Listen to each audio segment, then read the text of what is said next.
Aramid Technologies was launched to solve a problem across any supply chains that have traceable parts. The problem that I faced in the industry as a parts provider in aerospace was you'd make these amazing products and then the documentation that goes along with it is just shoved in a box. So solving that by creating a system in the cloud using Microsoft Azure to eliminate the missing documentation, to eliminate quarantined parts, was our first effort to really approach the common problem. And I started, I think, a little bit bold in the sense that I was in the supply chain, but I wanted to come up with a solution that was universal to that supply chain.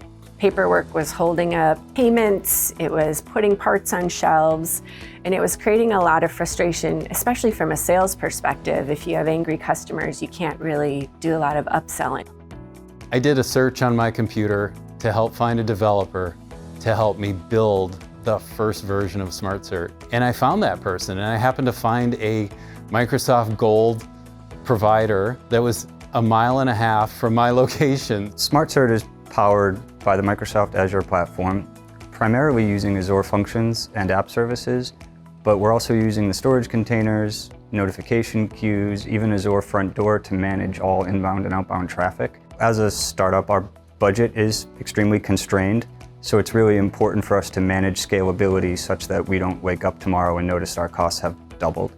Azure is great in that sense. It allows us to put maximum caps on all of our resources and early warning systems so that if we go over any particular budget, even at a resource level, it sends notifications immediately and we can decide whether we'd like to react to that or not. So the actual paperwork and the documentation is extraordinarily important to the product for a number of reasons. It's the traceability, it's being able to prove that it is what it says it is. AI is a perfect fit to be able to extract data from these complex documents, to make it searchable, to make it usable, and to really reduce a lot of that effort. Where we get excited again is a lot of data extraction, predictive learning. How do we give information to the people that can make more informed decisions as it relates to what's coming in from suppliers, even down to the vendor performance aspect of managing, sometimes 2,000 suppliers. So when I first started using document intelligence and extraction in Azure, it was through invoices and purchase orders.